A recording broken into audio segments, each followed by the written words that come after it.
Hello everyone, আসসালামু আলাইকুম। আপনারা সবাই কেমন আছেন? আলহামদুলিল্লাহ, আমিও ভালো আছি। আজকে আমি বাসায় পিৎজা রেডি করব। বাসায় আমার ননদরা সবাই আসছে, ওরা বলতেছে পিৎজা খাবে। আমরা প্রায় 26 জনের মতো আজকে আমরা 26 জনের জন্য পিৎজা রেডি করব।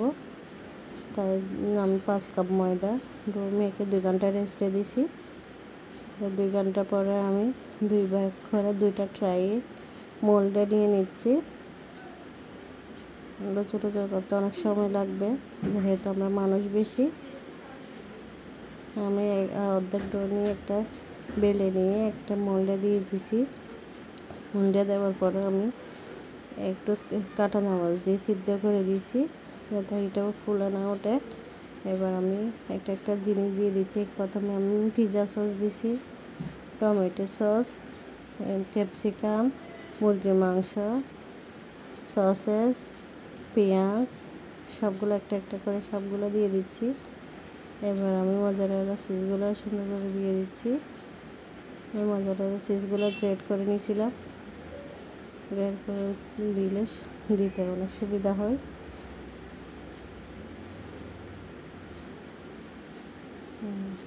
সবগুলো ভালো করে মজারেলা চিজগুলো দিয়ে দিচ্ছি। এবার একটু আবার পেঁয়াজ দিচ্ছি, কয়েকটা সসেস দিচ্ছি। এবার আমি হালকা গোলমরিচের গুঁড়ো দিচ্ছি। আমার একটু সময় বেশি পড়ে গেছে, এটা একটু তুলে নিয়ে আবার একটু ভালো করে ছেড়ে দিচ্ছি। এবার আমি অরগানো দিচ্ছি। পিৎজাতে অরগানোটা দিতে হয়, না খেতে ভালো লাগে না। অরগানো দেওয়ার পর আমি একটু টমেটো সস দিয়ে আবার উপর একটু টমেটো সস দিচ্ছি।